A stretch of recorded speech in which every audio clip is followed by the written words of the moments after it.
Aleluia, a graça e a paz de Jesus, a igreja do Senhor que está nesse lugar, a você que nos assiste aí via internet, é uma alegria poder compartilhar da palavra do Senhor com você hoje. Eu me chamo Cleide Dias, sou esposa desse homem bonito, que acabou de falar com vocês, pastor Randerson Dias.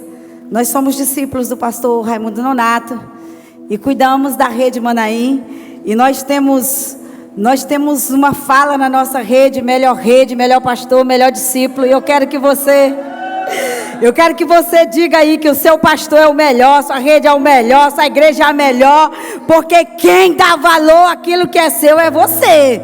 Aleluia! Louvado seja o nome de Jesus. E eu louvo a Deus por estar aqui com os melhores crentes da terra, que é você que está nesse lugar, que nos assiste aí via internet. E eu quero poder alcançar o seu coração com uma palavra do céu hoje. E para iniciar essa palavra, eu quero ler um texto muito lindo, que está lá em Isaías, no capítulo 43, do versículo 18 ao 19. Esse texto diz o seguinte: esqueçam o que se foi, não vivam no passado. Vejam, eu estou fazendo uma coisa nova, ela já está surgindo, vocês não a reconhecem? Até no deserto eu vou abrir um caminho e riachos no ermos. Aleluia! Queridos, deixa eu lhe dizer uma coisa. Hoje a palavra que eu quero trazer é sobre a decisão de recomeçar. E quando eu olho para esse texto que eu acabei de ler, eu vejo Deus dizendo assim para mim e para você: não vivam no passado, eu estou fazendo uma coisa nova. Mas queridos, é difícil para mim e para você recomeçar, porque recomeçar não é a mesma coisa que começar. Eu quero começar essa ministração falando para você a diferença dessas palavras, porque a grande verdade é que quando você vai recomeçar algo, é um desafio, porque você já tem uma história. Todo recomeço é porque algo deu errado e você precisa refazer. O começo não. O começo dá uma sensação de conquista, de que nada vai dar errado. Quando a gente vai abrir um negócio, por exemplo, você não abre um negócio pensando que vai dar errado. Você não começa uma família pensando que vai dar errado. Nada que você começa, você pensa que vai dar errado. Mas de repente dá errado. E aí você precisa recomeçar. E esse é um dos piores momentos das nossas vidas. Porque o começo, ele não tem nada antes dele. O começo não tem cicatriz, mas o recomeço tem. E no recomeço você é forçado a lidar com as ruínas, com os escombros daquilo que ficou destruído, para você poder recomeçar. Sabe, eu costumo dizer que os recomeços, eles só são possíveis porque o Evangelho nos proporciona esse poder de recomeçar. Mas o recomeço, ele só acontece na vida daquele e daquela que toma a decisão de recomeçar. Que decide que a decisão de começar, aliás, que decide recomeçar, porque entende que o recomeço não depende de outra pessoa, depende de si mesmo. E eu quero começar dizendo um exemplo para você. Quando eu era criança, eu gostava de tomar banho em lago.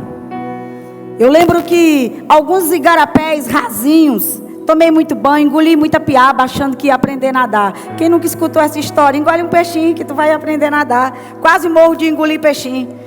Era mentira, gente. Não aprende a nadar, não caia nessa. Até hoje não sei.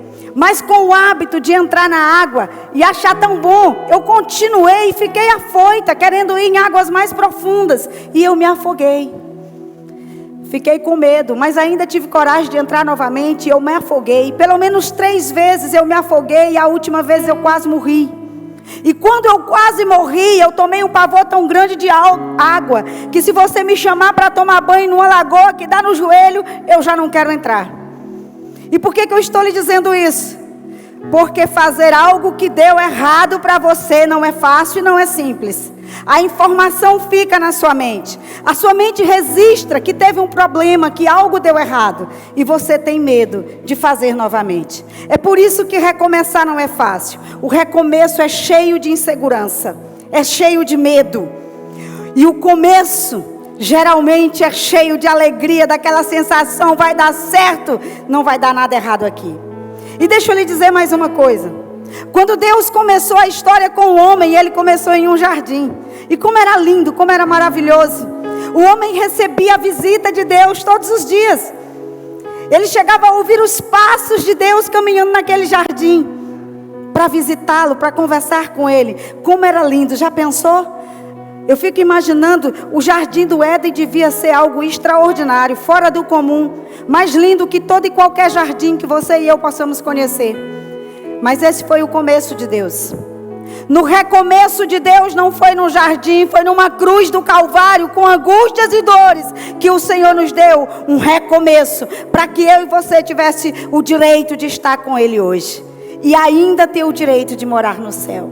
E eu estou dizendo tudo isso para você, para poder dizer que o recomeço dói, mas é necessário para quem quer viver uma novidade em Deus. Aleluia! E eu quero compartilhar 4 coisas, pelo menos 4 coisas, que são necessárias para mim e para você recomeçar. E a primeira delas, eu quero que você olhe, já projete aí Neemias 2,17. Recomeçar exige escolha. Diga para quem está do teu lado: recomeçar exige escolha. Você vai ter que escolher. Sabe, amados, e essa é uma coisa que nós não gostamos. Nós não gostamos de tomar decisões, nós não gostamos de fazer escolhas, porque temos medo. Geralmente a gente busca alguém para ver se aquela pessoa decide por nós. E esse é o maior erro que podemos cometer. Mas deixa eu lhe dizer, Neemias 2,17 diz assim: então eu lhes disse, vejam a situação terrível em que estamos. Jerusalém está em ruínas, suas portas foram destruídas pelo fogo. Venham, vamos reconstruir os muros de Jerusalém, para que não fiquemos mais nessa situação humilhante. Essa foi uma decisão que Neemias tomou. Após ele saber que Jerusalém estava destruída, totalmente comprometida, ele decidiu: eu vou reconstruir essa cidade. Mas eu quero lembrar uma coisa para você. Neemias não era um homem importante. Neemias era escravo. Neemias trabalhava como copeiro do rei da Pérsia. Ele era apenas um exilado, uma pessoa que não tinha influência para reconstruir os muros ou portas de uma cidade. Era uma pessoa comum como eu e você. Mas sabe, foi ele que Deus levantou para reconstruir aqueles muros e aquelas cidades. E eu olhando para essa palavra, eu pensei: Deus não levantou um exército.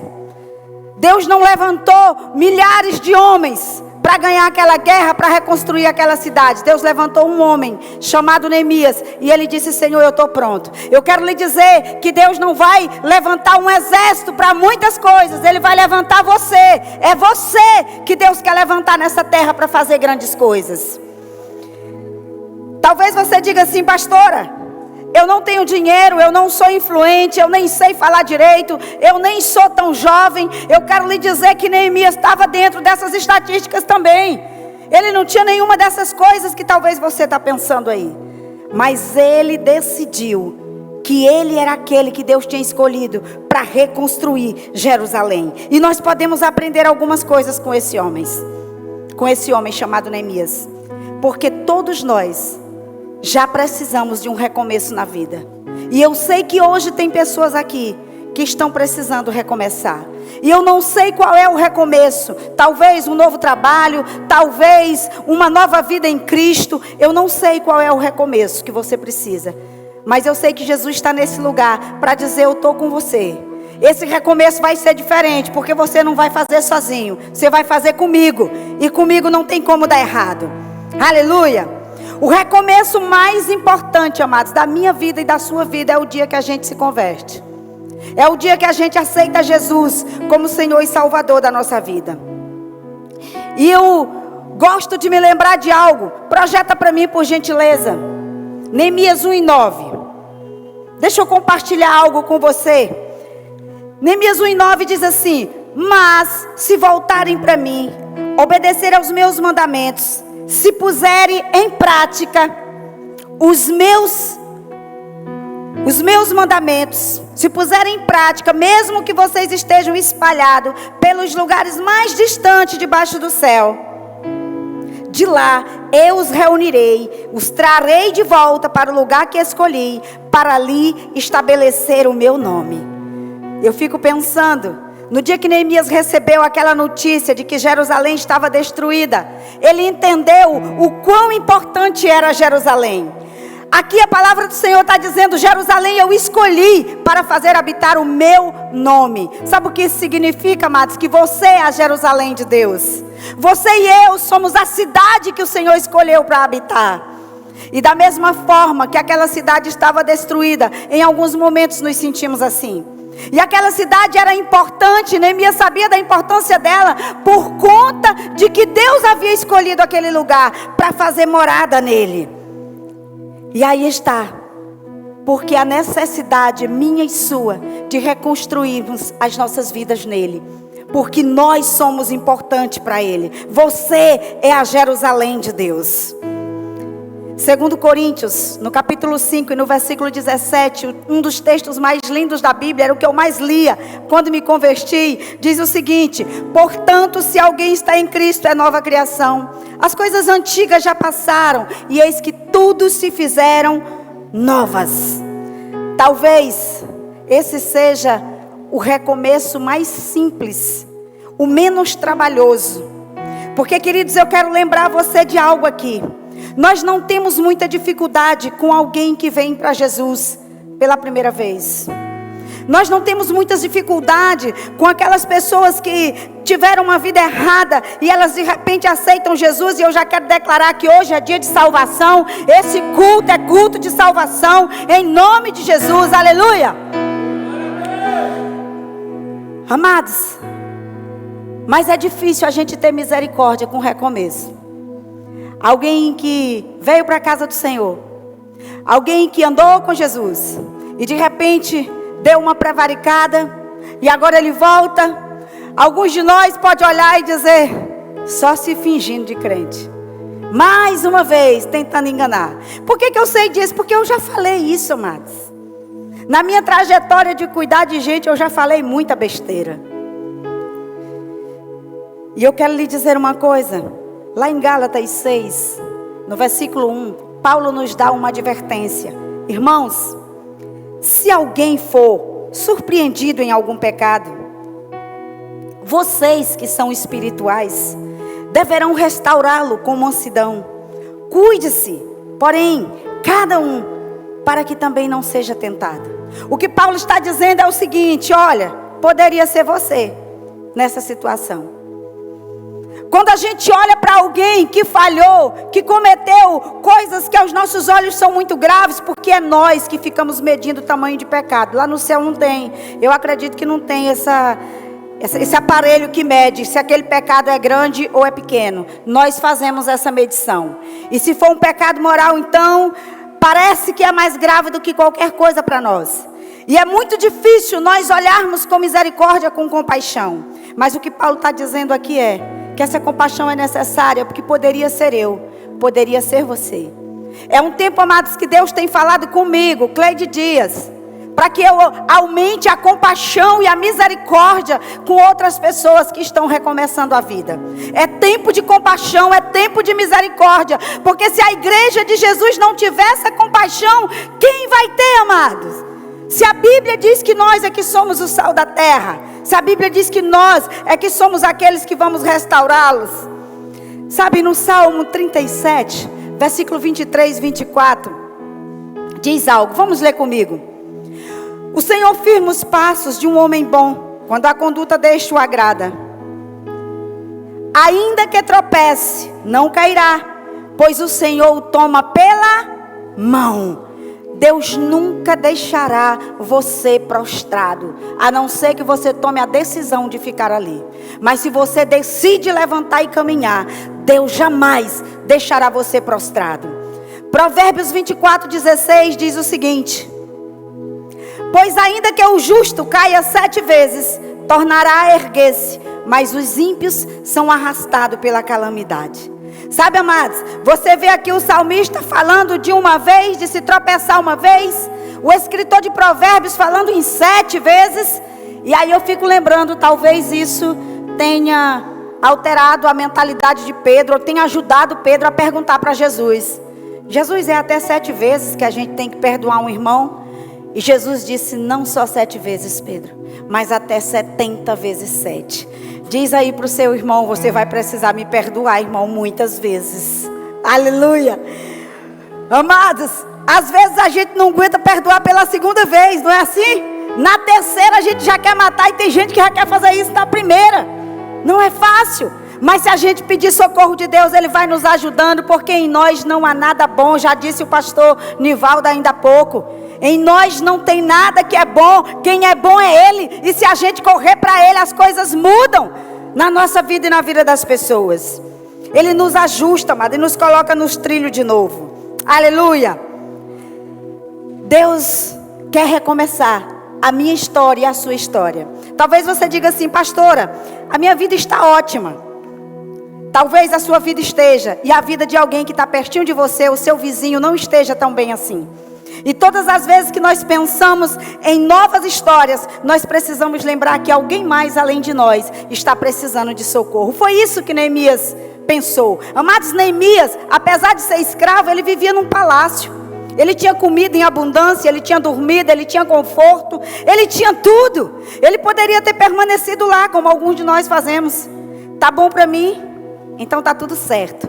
Neemias disse: não, o meu povo está assolado, estão sofrendo vergonha, estão passando por situação difícil, eu preciso me levantar e fazer alguma coisa.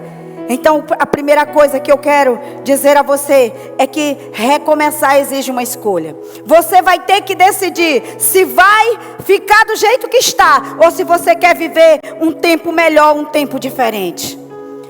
Segunda coisa, recomeçar exige arrependimento. Amado, não existe nada na vida que possamos refazer sem nos arrepender primeiro. Recomeçar algo sem arrependimento é andar para trás. Olhe para Neemias 1, do versículo 5 ao 7, olha o que ele nos diz. Então eu disse: Senhor, Deus dos céus, Deus grande e terrível, fiel à aliança e à misericórdia com os que te amam e obedecem aos teus mandamentos. Que os teus ouvidos estejam atentos e os teus olhos estejam abertos à oração que o teu servo está fazendo diante de ti, dia e noite, em favor dos teus servos, o povo de Israel. Confesso os pecados que nós, os israelitas, temos cometido contra ti. Eu e o meu povo temos pecado. Agimos de forma corrupta e vergonhosa contra ti. Não temos obedecido mandamentos, aos decretos e às leis que deste ao teu servo Moisés. Você percebe aqui que Neemias, ele se arrepende não só pelos seus pecados, mas também pelos pecados do seu povo, da sua nação. Porque todo recomeço exige de nós arrependimento. Exige que reconheçamos aonde nós falhamos, o que foi que aconteceu para que aquilo desse errado. Sabe, amados, em alguns momentos da nossa vida nós temos dificuldade de olhar para o que fizemos e reconhecer: nós erramos, nós falhamos, nós precisamos voltar aqui e consertar. Um dia, lá em Marcos 2,17, Jesus falou a respeito da nossa dificuldade de admitir que nós precisamos de socorro. Ouvindo isso, Jesus lhe disse: não são os que têm saúde que precisam de médico, mas sim os doentes. Eu não vim para chamar justos, mas pecadores. Jesus estava dizendo ali quão difícil era para aquele povo admitir que eles precisavam de socorro, de salvação. Que a doença, que a enfermidade era o pecado, e quem era o médico era ele, Jesus. Porque a Bíblia diz que nenhum escapou. Todos estavam corrompidos, não havia um justo sequer, e todos necessitavam e necessitam da graça de Jesus. Mas, queridos, para alguém encontrar um médico que o cure, ele precisa admitir: eu estou doente, eu estou precisando de ajuda, eu estou precisando de socorro. Muitas vezes nós queremos recomeçar, mas não queremos fazer o reconhecimento daquilo que nós fizemos de errado. Lá no Éden já funcionava assim.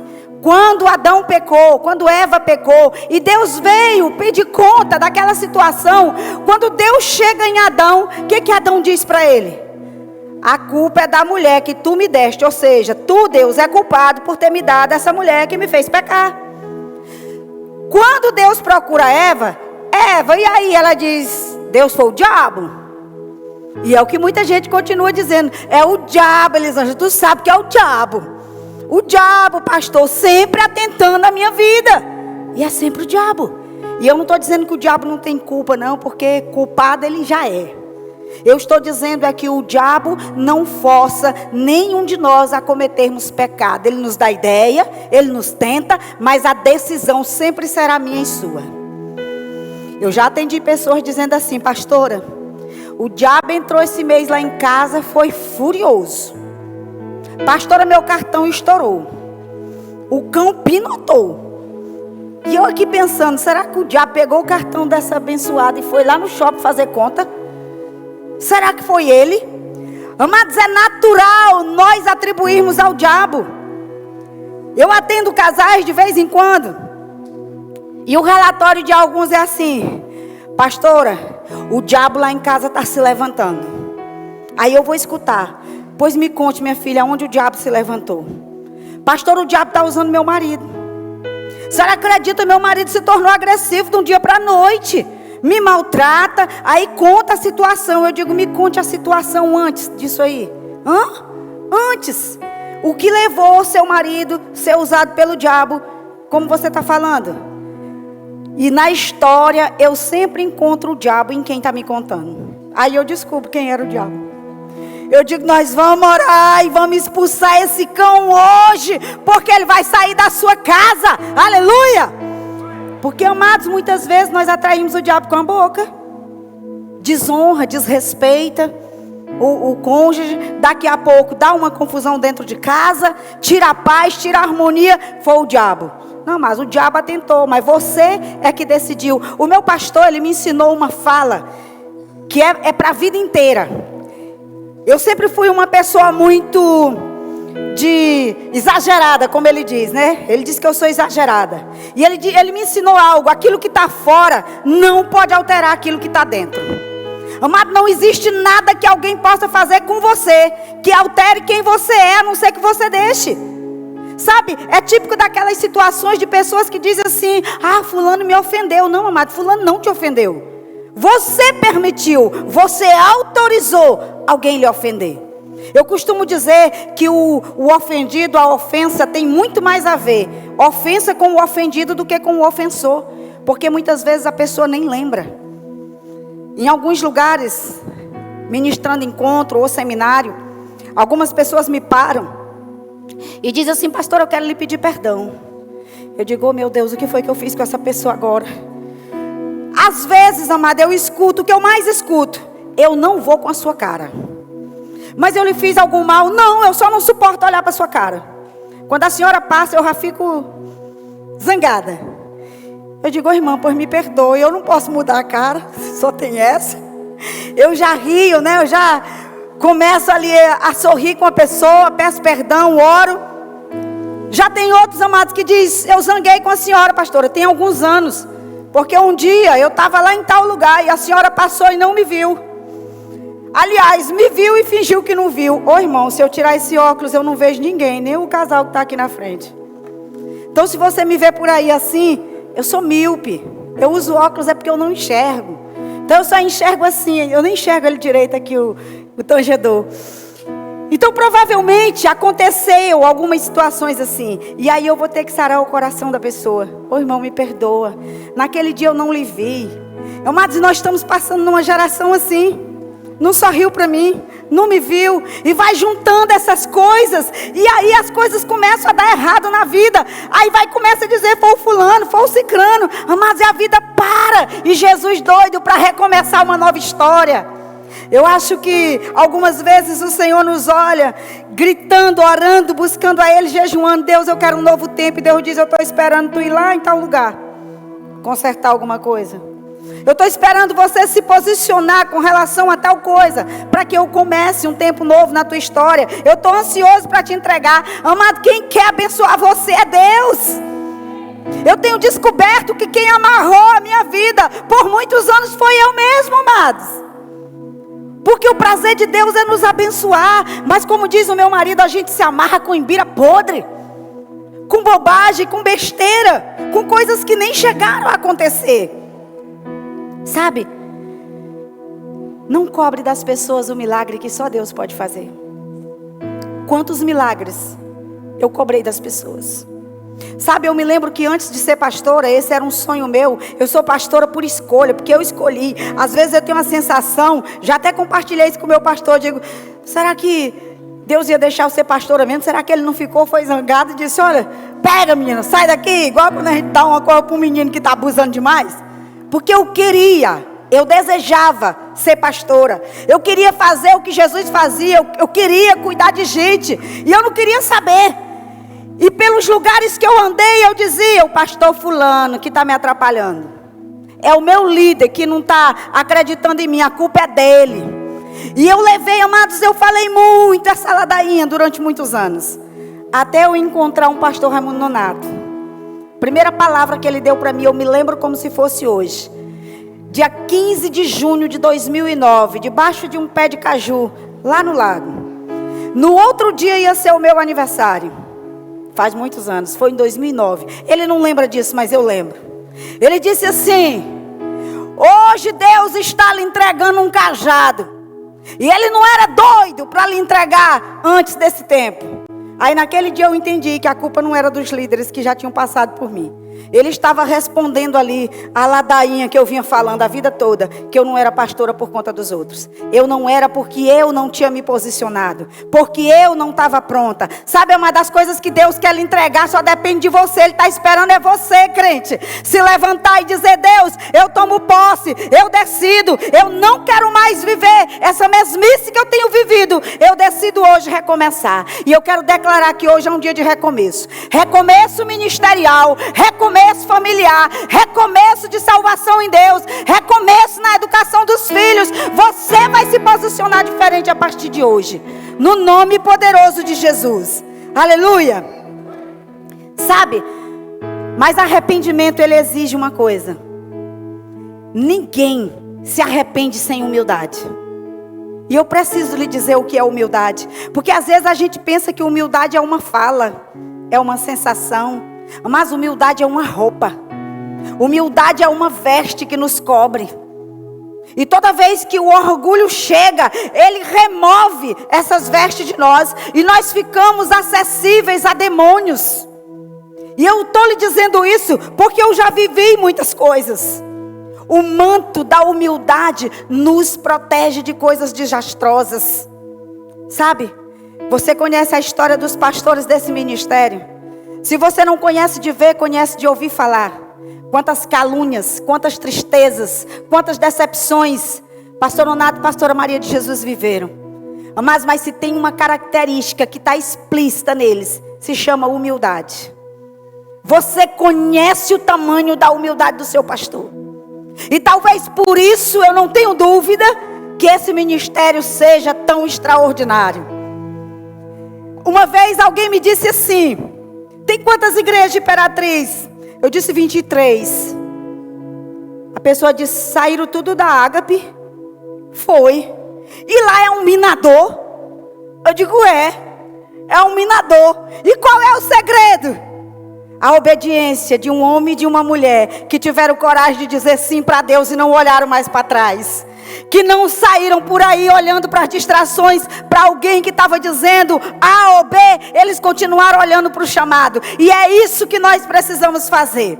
É olhar para aquilo que Deus já disse a respeito de mim e de você e avançar, porque tem uma multidão esperando você. Tem alguém que está esperando por você para ser salvo. A Bíblia diz, mas lá em Provérbios 16, 18, algo terrível a respeito do orgulho. O orgulho vem antes da destruição e o espírito altivo vem antes da queda. Amados, o orgulho é um sinal espiritual.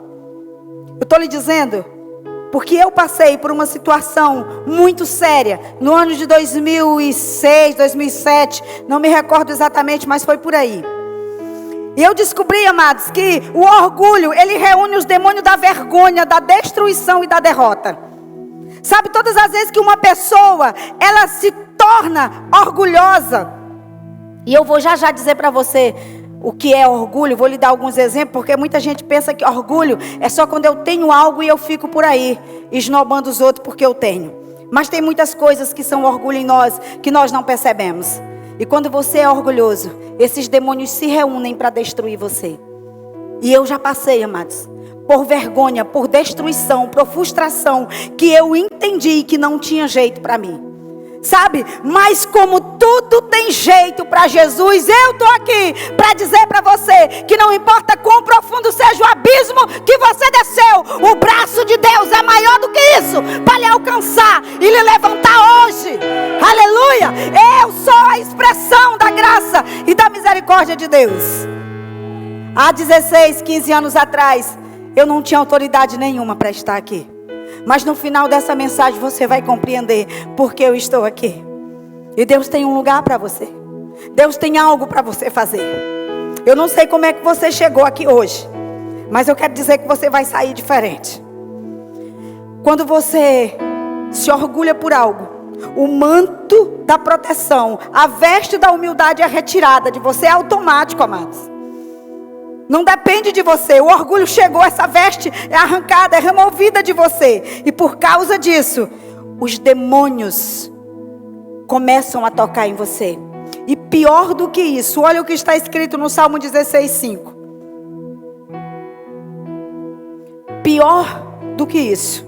Salmo 16, aliás, Provérbio 16:5. Lá diz que é abominável. Olha, o Senhor detesta os orgulhosos de coração. E sem dúvida eles serão punidos. Sabe, amado, o que o Senhor diz aqui nessa palavra é que nós nos tornamos abominável para Ele quando o orgulho entra. E às vezes o orgulho, ele está disfarçado de eu não precisar de ninguém. Quantas vezes, amados, eu vejo alguém dizendo: pastor, eu não gosto de ocupar os outros. Meu filho, por que tu não pediu ajuda? Ah, pastor, eu não gosto de incomodar. Trisque quem está perto de você e diga assim: isso é orgulho. Você pode estar alimentando um princípio de orgulho que vai fazer você perder essa veste que você tem, que é a humildade. Esses tempos atrás, Deus trouxe essa revelação para mim sobre orgulho. Porque às vezes nós somos e não sabemos. Amados, nós precisamos estar atentos. Eu trabalhei por 7 anos numa empresa. E Deus disse assim: eu vou fechar a porta. Acabou, eu não quero mais. Eu tenho outros planos para vocês. Aí eu comecei a dizer a seguinte frase: Senhor, é tudo que eu tenho. Senhor, eu não posso viver sem isso. É tudo que eu tenho. E as coisas foram acontecendo e tudo que eu tenho se foi. E eu continuei. Mas começava a dizer para as pessoas: gente, era tudo que eu tinha. Meu Deus, Senhor, era o meu sustento, era tudo que eu tinha. E o Espírito Santo chegou no meu coração da forma mais preciosa que Ele sempre sabe chegar em mim e em você. E Ele disse: eu achei que o meu tudo era você, achei que o seu tudo era eu. Porque você não está mais aí, você continua sendo sustentada, você continua sendo abençoada. Amados, eu chorei naquele dia como nunca, dizendo: Deus, me perdoa, porque nada te substitui. Eu só tinha isso por causa de ti. Amado, eu quero que você lembre agora, esse emprego maravilhoso que você tem é porque Deus te dá saúde para você trabalhar. Se você não respirar, você não anda, você não vive. Diga para Ele assim: Jesus, Tu é meu tudo. Faça uma declaração para Ele: Jesus, o meu tudo é o Senhor, é a Tua presença. Mas eu acho que eu estou virando crente agora. Acho que a idade vai chegando. Mas não precisa a idade chegar na sua vida para você decidir ser mais crente, não. Você precisa decidir hoje. Quanto antes você decidir, melhor. Amados, às vezes nós nos orgulhamos até dos filhos que a gente tem. Quem sabe você tem um filho lindo, uma filha linda, e se orgulha porque você fez esse menino bonito. Eu quero lhe dar uma notícia: você não sabe fazer menino. Você sabe fazer sexo, quem faz menino é Deus. Então diga a Deus, obrigado por esse menino bonito, Jesus, que eu tenho. Por esse neto precioso. Quem fez foi o Senhor, amados. Eu e você não sabemos fazer nada. Sem Ele nós não somos nada. E eu quero alcançar o seu coração hoje com essa palavra, para que você entenda que Deus tem mais para entregar para você. Que na hora que você dizer, Deus, obrigado por isso, algo poderoso da parte dEle vai chegar. Aleluia. Só há recomeço, amados, com arrependimento. E o texto de Provérbios 16:5, que fala que é abominável ao Senhor ter um coração altível. Já pensou, você está orando ao Senhor e o Senhor está lhe detestando? Você já chegou num ambiente que você sente que alguém não está gostando da sua presença? Nós nos tornamos assim para Deus. É o que essa palavra está dizendo. Mas deixa eu lhe dizer uma coisa. Ele diz que sem dúvida essas pessoas serão punidas. Quando eu vi essa palavra, eu me lembrei, sabe do quê? Eu me lembrei da história de Saul. Eu me lembrei daquele homem, daquele rei extraordinário, que todo mundo elogiava, que todo mundo fazia parte daquele governo, achava que ele era o cara. E a Bíblia diz que um dia Deus retirou o espírito dele e colocou em outro homem chamado Davi. Sabe quantos anos se passaram? Depois que Saul não tinha mais o Espírito Santo, sabe quanto tempo ele permaneceu no trono? Cerca de 16 anos. E ele não tinha mais o Espírito do Senhor. Sabe aquela história que o nosso pastor sempre fala, e ele pregou há dias atrás sobre isso? Nem tudo que dá certo é certo. Às vezes algo está perfeito aos nossos olhos, mas o céu registrou. E vai chegar o boleto. Vai chegar o dia. O dia de Saul chegou. E eu tenho descoberto, amados, que toda semente que eu planto, o dia da colheita dela chega.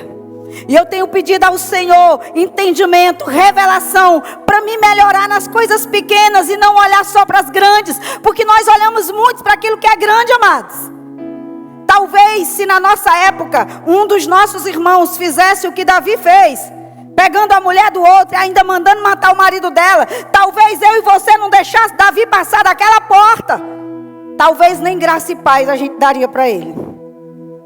Mas foi o homem segundo o coração de Deus, porque se arrependia imediatamente. Esse é o coração que Deus procura. Diga, Senhor, me dá esse coração. Me ajuda, Jesus, a ver. Porque, amado, se for comparar Saul e Davi, quem mais fez coisas terríveis, eu posso lhe garantir que não foi Saul. Mas sabe, o que Deus está procurando é pessoas capazes de olhar para as mazelas e dizer, Deus, eu não quero mais isso na minha vida. Não importa o que aconteceu, eu quero andar para frente, eu quero fazer coisas diferentes contigo. Mas o terceiro ponto, amado, ele vai nos ajudar. Recomeçar exige sabedoria para lidar com as ruínas. Recomeçar exige sabedoria para lidar com as ruínas. Todo recomeço tem um antes e tem um depois. Eu comecei essa palavra dizendo isso para você. E geralmente o que vem depois, o que ficou para trás é um problema. É algo que deu errado. Leia comigo, Neemias 2:13. De noite saí pela porta do vale, na direção da fonte do dragão, da porta do esterco, examinando o muro de Jerusalém que havia sido derrubado, e suas portas que havia sido destruído pelo fogo. Nós vemos aqui Neemias olhando a situação, contemplando as ruínas, para que ele pudesse fazer algo com aquilo que tinha acontecido. A atitude de Neemias, amados, desde o dia que ele soube daquela situação, a Bíblia diz lá em Neemias 1, do 1 ao 4, a Bíblia diz que a situação dele foi chorar diante de Deus. A Bíblia diz que ele chorou, ele lamentou, ele jejuou, ele ficou vários dias na presença do Senhor. Pode colocar direto o versículo 3 e 4, por favor. Pode passar aí para ser mais rápido. E eles me responderam, aqueles que sobreviveram ao cativeiro, estão lá na província, passam por grande sofrimento e humilhação. O muro de Jerusalém foi derrubado, suas portas foram destruídas pelo fogo. Quando ouvi essas coisas, sentei-me, chorei E passei dias lamentando, jejuando e orando ao Deus dos céus. Sabe, amados, recomeçar exige lidar com ruínas. E foi o que Neemias fez. Quando ele chegou lá para olhar aquelas ruínas, há dias antes, ele tinha parado para chorar. Ele tinha parado para orar, para jejuar, para lamentar diante de Deus o que tinha acontecido. E como eu disse para você, amados, Neemias não podia fazer muita coisa. Ele não tinha dinheiro, ele não tinha influência, ele era um escravo. Mas ele podia orar. Olhe para quem está perto de você e diga: orar você pode, irmão. Orar você pode. E como eu tenho dito, oração resolve tudo. Se você orar, Deus traz a resposta. A oração tem o poder de trazer o amanhã para hoje. Se você orar, algo de Deus vai acontecer na sua vida. Sabe? Deus libera a parte dele quando nós fazemos a nossa. E Neemias fez a dele. Ele passou dias lamentando e chorando diante de Deus. Mas sabe, eu tenho observado na minha caminhada que nós gostamos mais de lamentar para as pessoas do que para Deus. Talvez se eu perguntasse quanto tempo faz que alguns de vocês entram na presença de Deus gritando, como já fiz algumas vezes em desespero porque uma desgraça aconteceu, talvez poucos diriam: pastor, eu fiz esses dias. Mas se eu perguntasse quantos de vocês procuraram alguém para lamentar sobre algo que deu errado esses dias, talvez mais do que a maioria de vocês dissesse: eu, pastora. Porque se eu não vigiar, eu me pego fazendo isso. Nós temos facilidade de compartilhar daquilo que está dando errado para as pessoas.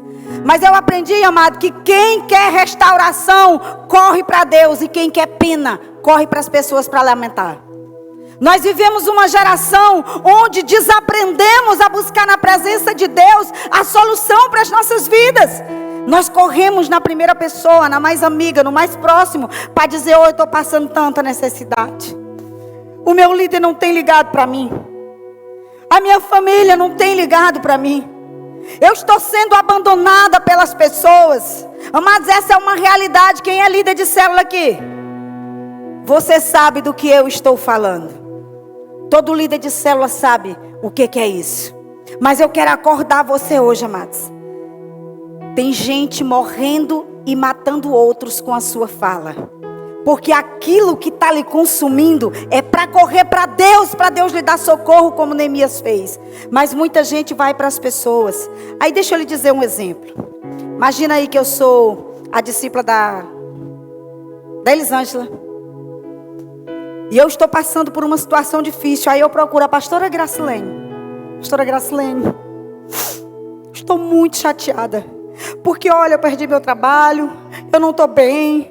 E a minha líder, ela não se importa comigo, ela não me liga. Ela não me pergunta se eu estou bem. Ela não está nem aí para mim. E o que eu faço? Eu queimo o filme da Elisângela para a pastora. Pastora, a senhora está dizendo isso por quê? Porque acontece comigo, gente. Tem gente que chega para falar comigo, para dizer: pastora, eu quero ficar com a senhora, eu quero ficar na sua célula, mas eu quero dizer que eu ouvi uma história feia da senhora, e quando eu vou escutar, é uma história bem assim parecida. Ela: pastora, mas a senhora não é assim. Amados, nós temos feito isso e não percebemos. Nós precisamos dar oportunidade às pessoas de serem conhecidas por aquilo que elas são e não por aquilo que os outros estão dizendo, porque a dor e a mazela de alguém pode destruir o outro sem necessidade nenhuma, simplesmente porque não aprendeu a lidar com ruínas. E se você quer viver um tempo novo, você precisa entender que o seu recomeço não depende dos outros, depende de você. É você que diz: Deus, eu quero hoje mudar a minha história. É você que escolhe enfrentar. Amados, quando eu não tinha nada na vida, que eu decidi aceitar Jesus numa cidade chamada Lago da Pedra, eu nem sabia para onde ficava Imperatriz. Eu tinha duas opções: eu ficava lá para recomeçar lá, nem sei o que teria sido de mim. Uma coisa eu sei: eu não tinha encontrado esse homem bonito que eu sou casada com ele hoje. Isso aí é fato. Tinha perdido uma grande coisa. Mas, queridos, eu decidi vir embora. Mas eu não fiquei lá lamentando: fulano não me leva, eu não sei onde fica. Amado, eu arrumei a mala e peguei o primeiro ônibus e disse: esse ônibus passa, Imperatriz passa, pois me deixe lá, que é lá que eu quero ficar. Eu fiquei na rodoviária, aluguei um quartinho daquele que eu nem sei se ainda existe. Passei uns dias lá procurando alguém que fosse amiga nesse lugar, que pudesse me dar uma oportunidade para poder recomeçar minha vida, e foi a melhor coisa que eu fiz. Mas se eu tivesse ficado lá lamentando que ninguém me dava oportunidade, eu estava lá até hoje, ou talvez já tivesse morrido, não sei o que seria de mim. Eu quero lhe dizer que hoje Deus quer que você tome uma decisão. Eu quero lhe dizer que hoje Deus quer trazer um arrependimento sobre algo, e quer que você olhe para as ruínas que ficaram daquilo que foi destruído e diga: Deus, eu vou recomeçar, porque eu recomeço contigo, não tem como dar errado. Aleluia. Quarta coisa, recomeçar exige fé. Eu quero que você leia comigo Neemias 2, 19 e 20. Quando, porém, Sambalate, o Horonita, Tobias, o oficial amonita, e Jósi, o árabe, souberam disso, zombaram de nós. Desprezaram-nos e perguntaram: o que vocês estão fazendo? Estão se rebelando contra o rei? E eu lhes respondi: o Deus dos céus fará que sejamos bem-sucedidos. Nós, os seus servos, começaremos a reconstrução, mas no que lhe diz respeito, vocês não têm parte nem direito legal sobre Jerusalém. E em sua história não há nada de memorável que favoreça vocês. Sabe, amados, Neemias se posicionou com fé. E mesmo esses que se levantaram, a Bíblia diz, por 6 vezes se levantaram, dizendo: vocês não podem construir esse muro. O rei dessa cidade não aceita isso. Quem é vocês para fazer isso? Ele disse: o Deus dos céus é que nos fará prosperar. Amado, quando você se levanta para recomeçar, você precisa de fé. Porque você vai ter muito mais que 5, 6, 7, 8 para dizer para você que não vai dar certo, para dizer para você que você não vai conseguir, para dizer que você não vai prevalecer. Você precisa ter fé para recomeçar, para você poder ver além das circunstâncias. 2 Coríntios 5:7 diz que você foi feito para viver pela fé, não foi para viver por aquilo que você está vendo, que você está pegando.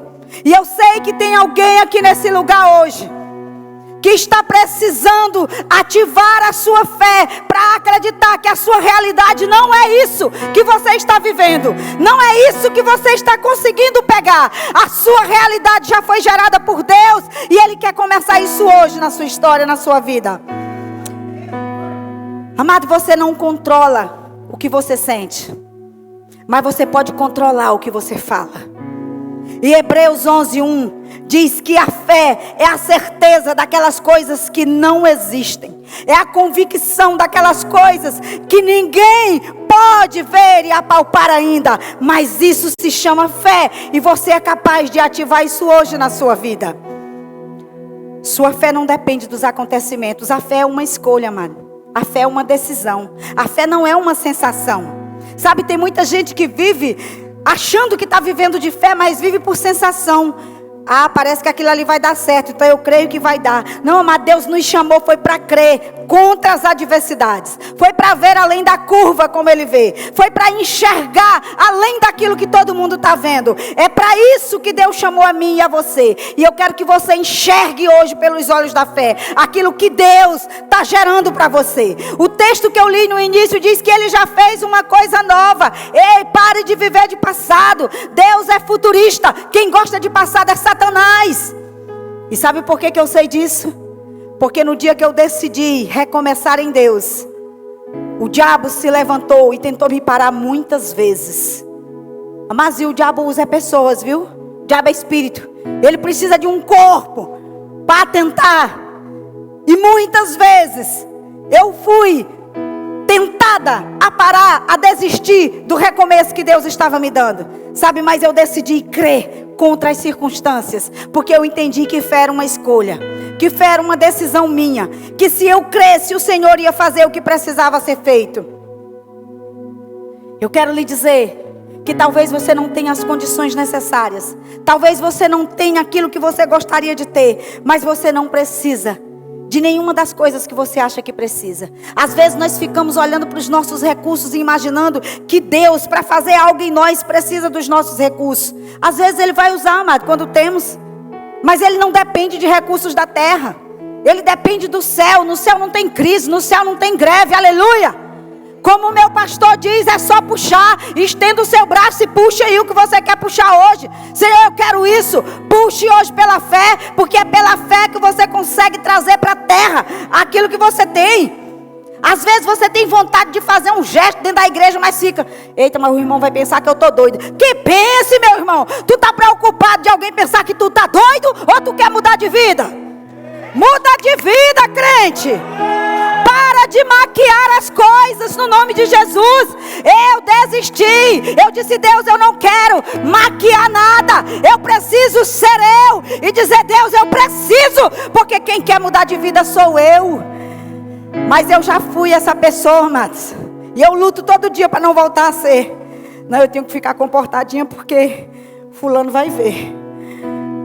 Amados, quem tem que nos ver é o Senhor. E Ele já vê. Antes da gente ser qualquer coisa, Ele já está vendo. Se importe com Ele. Hoje é noite de você renovar a sua fé nele. Aleluia. Hoje é noite do Senhor fazer coisas novas. Deixa eu lhe dizer uma coisa. Recomeçar incomoda o inferno. Porque todo recomeço mexe com ruína, mexe com coisa ruim, mexe com porcaria, mexe com lixo. Neemias teve que retirar o lixo de dentro da Jerusalém. E a Bíblia diz que a Jerusalém foi a cidade que Deus escolheu para ali fazer habitar o seu nome. Você é a Jerusalém de Deus. E muitas vezes a nossa Jerusalém está entupida, está destruída. Os portões, os muros, sabe, os muros daquela cidade significava proteção. Às vezes nos sentimos assim, porque está tudo destruído. Os portões daquela cidade significavam os recursos, as finanças, porque era nos portões da cidade que os homens faziam altos negócios na presença dos anciões. E quantas vezes a nossa Jerusalém, os muros, as portas estão quebradas, destruídas, e nós não sabemos o que fazer com ela. Eu quero lhe dizer que Deus escolheu a sua Jerusalém, escolheu você para morar em você, e hoje Ele quer remover as ruínas que ainda tiver por aí. Deus não estabelece nada sobre escombros, amados. Ninguém que vai construir uma casa, demolir um prédio, ele faz outro prédio sem retirar aqueles escombros. E você está olhando para uma mulher que precisou tirar muito lixo de dentro de si, para poder estar aqui dizendo para você que recomeçar é possível. Recomeçar é possível. Toda a Bíblia fala de recomeço. Você olha para Noé, Deus dizendo: Noé, eu quero recomeçar a humanidade, eu escolhi você. Faz uma arca, porque eu vou mandar um dilúvio. E lá vai o Noé fazer uma arca. Amado, só que não chovia. A Bíblia diz que aquele tempo não chovia, só subia um vapor da terra. Como que agora Noé explica para o povo que vai vir um dilúvio, se nem sereno não tinha? Se passou por doido, por abestado, e foi por muitos anos, amados. Mas foi por causa dele que o recomeço da humanidade aconteceu. Com Abraão foi do mesmo jeito. Abraão estava lá no meio da família dele. Ei, Abraão, sai daí, eu tenho um recomeço. E não é só para ti não, eu tenho uma descendência poderosa que vai sair de ti. E aquele homem sai só porque escutou uma voz. Ele não podia pegar, mas ele podia ouvir a voz do seu Deus. E eu quero declarar que você vai ouvir a voz suave do Espírito Santo antes que esse culto termine. Você vai ouvir essa voz e você vai sair daqui posicionado para o novo que Deus já fez. Amados, nós olhamos para Moisés, um menino que recomeçou pouco depois de 3 meses de idade, uma vida no palácio, e quando se tornou adulto, tinha tudo. Formado em toda a ciência do Egito, agora ele mata um homem. E agora, como assassino, ele foge do Egito. Amados, um assassino com sangue nas mãos some, vai viver como fugitivo. E Deus um dia aparece no assassino e diz: ei, eu tenho um recomeço para ti. E tu vai voltar lá para onde tu cometeu aquele assassinato. Porque eu sou Deus capaz de mudar a tua história, de retirar o sangue que está nas tuas mãos. Amados, Moisés foi o maior legislador do Egito. Uma das lideranças mais extraordinárias que a Bíblia fala é esse homem chamado Moisés. Eu quero acordar você para a grandeza que Deus escolheu para você ser na terra. E talvez você pense: pastora, eu já estou velho demais. Pois é, o Moisés já tinha 80 quando Deus disse: Vão recomeçar hoje contigo. Olha para quem está perto de você e diga: Deus vai começar algo novo. Deus vai recomeçar algo novo na sua vida hoje. Porque Ele sabe fazer isso. Só Ele é Deus. Aleluia. Amados, todos esses homens que eu falei aqui tiveram grandes recomeços. Mas todos eles tiveram que lidar com o lixo que era o passado deles. Mas eles venceram. Eu quero dizer que você vai vencer. Eu quero lhe dar uma boa notícia. É a partir do recomeço que a glória de Deus acontece. É no recomeço que a glória de Deus vem. Já ouviu essa expressão bíblica? A glória da segunda casa será maior do que a primeira. Diga para o seu irmão aí: ei, irmão, onde você foi humilhado, envergonhado, Deus vai trazer dupla honra. Porque é só Ele que sabe fazer isso. Talvez você está dizendo: pastor, a minha situação é impossível. Você acha, depois de Deus ter feito de um assassino o maior líder da história bíblica? Será que você duvida desse Deus? Eu quero lhe contar só mais uma para a gente encerrar. Eu quero que você olhe para um texto que está lá em 1 Samuel 22. Davi fugiu da cidade de Gate, foi para a caverna de Adulão. Quando seus irmãos e a família do seu pai souberam disso, foram até lá para encontrá-lo. Também juntaram-se a ele todos os que estavam em dificuldade, os endividados, os descontentes, e ele se tornou líder deles. Havia cerca de 400 homens com ele. Amados, na situação que Davi estava, pensa comigo, ele era genro do rei, ele tinha o maior cargo do exército de Israel, ele era chefe da guarda nacional, genro de Saul. Mas agora ele perde tudo e está sendo fugitivo no deserto, porque Saul quer matar ele. E ele se esconde. E na caverna de Adulão, onde ele pensa que talvez lá ia receber ajuda de gente boa, chega quem? Os endividados, os descontentes. Você sabe o que é pessoas descontentes? Aquelas que lamentam, que murmuram o tempo todo. Pense no tanto de gente ruim que se aliou a Davi. E às vezes chega uma pessoa... Sabe que é um pouquinho difícil, né? Na nossa célula a gente já... já estou falando de mim, gente. A gente já diz: meu Deus, tu só manda gente ruim para mim. Deus manda só um, né, Cláudio? Deus manda só um. E a gente já fica: Deus, tu só manda gente ruim para mim. Para Davi foi 400 e ele deu jeito de tudinho. Sabe por quê? Porque Deus acredita no seu chamado. Deus acredita no seu ministério. E Deus vai levantar ministérios hoje nesse lugar. Pastores, pastoras, empresários. Deus vai levantar você para um novo tempo. Você que está me assistindo também, recebe essa palavra de um novo recomeço. E sabe o que eu posso ouvir? Eu não sei se na internet ou aqui. O Espírito sopra. Tem alguém falido que não acredita no recomeço. Ei, nós temos um Deus que sabe lidar com falência. Eita glória, sabe ou não sabe, Jurandir? Pergunte para esse homem de Deus: quem é esse Deus que tira alguém falido do pó e da cinza e faz assentar entre os príncipes da terra? Esse é o seu Deus. Essa palavra é para você que disse aí: eu estou falido, Deus, para mim não tem jeito. Tem jeito. Eu não sei qual é a falência da qual você falou aí. Não sei se você está nesse culto ou me assistindo via internet. Mas você que disse: eu estou falido, eu quero lhe dizer que falido está. É os demônios, o inferno e o projeto do diabo na tua vida. Porque hoje recomeça um tempo novo para você viver. Aleluia. Deixa eu lhe dizer uma coisa. Com aqueles homens terríveis, endividados, descontentes que Davi recebeu, a Bíblia registra que aqueles homens se tornaram o maior exército de conquista de Israel. Eles ficaram conhecidos como os valentes de Davi, porque a glória de Deus acontece no recomeço. Aleluia. Oh Jesus, obrigado. Só Deus sabe fazer isso. Eu quero lhe dizer que Deus acredita em você. Eu quero lhe dizer que Deus tem coisa nova para lhe entregar. E eu quero lhe contar mais uma coisa para aumentar a sua fé. Por gentileza, coloca a próxima tela. Eu quero que você olhe para essas imagens. Aqui você vê um objeto de cerâmica, bem remendado. Dá para ver. Do outro lado você vê um objeto também de cerâmica, mas bem mais bonito. Deixa eu lhe dizer uma coisa. No século XV, descobriram uma técnica. Os japoneses descobriram essa técnica. Eu não sei se eu vou conseguir pronunciar direito o nome dessa técnica. Tá aqui, cadê? Kintsugi. Eu acho que é isso, o nome dessa técnica. Que técnica era essa, pastora? Antigamente, os consertos nas cerâmicas eram feitos com grampos, com ferros. Ao invés de ficar escondido, aparecia os defeitos. Quando eles tentavam consertar, ficava feio assim, dava para ver. Mas os artesãos japoneses descobriram no século XV que poderiam fazer isso diferente.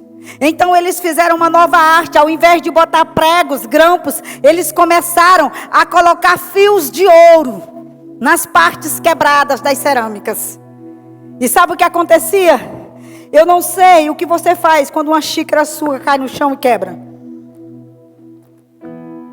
Você joga no mato, né? Os japoneses faziam isso até descobrir essa técnica. A partir desse século que eu falei para você, eles mudaram, eles não jogam mais coisa quebrada fora. Eles mandam os artesãos consertarem com fios de ouro. Por quê? Porque o fio de ouro naquela peça quebrada torna ela mais valorosa, torna ela mais bonita. E na verdade o que eles fazem não é esconder as imperfeições como eles tentavam antes. Eles deixam elas mais aparentes, só que agora com ouro. Foi isso que Jesus fez comigo e com você. É isso que Jesus faz comigo e com você. Tem um texto na Bíblia, 2 Coríntios 4:7. Olha para esse texto. Depois você volta a essa imagem. Mas temos esse tesouro em vasos de barro, para mostrar que o poder que a tudo excede provém de Deus e não de nós. Você tem esse tesouro escondido dentro de você. Aqueles vasos agora que não valiam nada porque tinham sido quebrados, agora valem mais do que aqueles que nunca quebraram. Você entende por que alguém destruído, acabado na vida, aceita Jesus? E você com seus olhos naturais olha e diz: mas esse homem não presta, mas essa mulher não presta. E Deus diz: não presta hoje, mas eu vou colocar o meu sangue dentro dela, nos lugares quebrados. Eu vou fazer uma transformação, porque o Evangelho de Jesus não é remendo, o Evangelho de Jesus é renovo, o Evangelho de Jesus é transformação. E é por isso que eu estou aqui hoje. Porque um dia eu estava quebrada, porque um dia a minha Jerusalém estava destruída, passada a fogo, e não tinha ninguém que dissesse: tem jeito para você. Mas uma mulher disse: Pastora Maria de Fátima, tem jeito, minha filha, tem jeito para você. Eu disse no culto da manhã e eu vou dizer aqui: dá para contar nos dedos das minhas mãos as pessoas que naquela época concordavam com ela. Talvez nessa hora de desespero seu, você não conte muitas pessoas dizendo que acredita em você. Mas eu quero dizer que quem precisa acreditar é você, que o Espírito Santo de Deus está aqui e que Ele quer fazer uma transformação nova na sua vida hoje. Aleluia. Deixa eu lhe dizer uma coisa: não esconda as suas cicatrizes. São elas que tornam a tua história um testemunho forte na terra. Eu conheço gente, amados, que diz assim: ó, pastor, eu não gosto de expor minhas limitações, é passado. Talvez tenha um pouquinho de orgulho escondido aí, precisa acabar com isso. Porque aquilo que mais te matou é o que te colocou de pé. Aquilo que quase me matou é o que me fez estar aqui hoje de pé, porque passou pelo sangue de Jesus. Como diz a minha pastora Maria de Jesus, é a nossa história, é a nossa história que transforma as pessoas. E eu quero pedir para você ficar de pé agora. Você que está bem com o Senhor, comece a orar e dizer: Senhor, eu quero ver salvação nessa casa hoje, porque eu sei que tem vasos quebrados. Eu sei que tem pessoas aqui hoje, talvez na internet nos assistindo, que estão quebrados pela vida, que passou algo na sua história, talvez um trator lhe esmagou, uma palavra, uma decepção, uma frustração, eu não sei, mas eu quero lhe dizer que o artesão do universo, Jesus Cristo de Nazaré, Ele lhe transforma sem lhe remendar. Ele coloca algo em você que você fica mais caro do que qualquer um que nunca quebrou, que nunca precisou de uma transformação. Oh, eu quero chamar o louvor para cá. Igreja do Senhor, tem pessoas aqui precisando de um recomeço. E o Evangelho é o único que pode nos dar esse poder para recomeçar. Tem uma multidão esperando o seu testemunho, sabia disso? Você que está olhando para mim aqui, que talvez está aí dizendo: Deus, eu não tenho nada para contar. Você tem, no mínimo, uma mazela, no mínimo, uma ruína, um fracasso pelo qual você passou e Deus lhe ergueu. Esse é o testemunho que você vai falar. Porque vai ser por causa disso que as pessoas vão se converter. Porque vão olhar para você e vão dizer: Vicemário, você passou por isso, homem de Deus. E tu está cuidando de gente hoje. Tu destruiu a pessoa e hoje tu constrói. Pois eu estou junto. Eu também quero ser como você. É a nossa história, amados, que faz com que outras pessoas construam a história. Não impeça que as histórias de outras pessoas aconteçam. Diga: Senhor, eu quero me arrepender hoje. Fecha os teus olhos.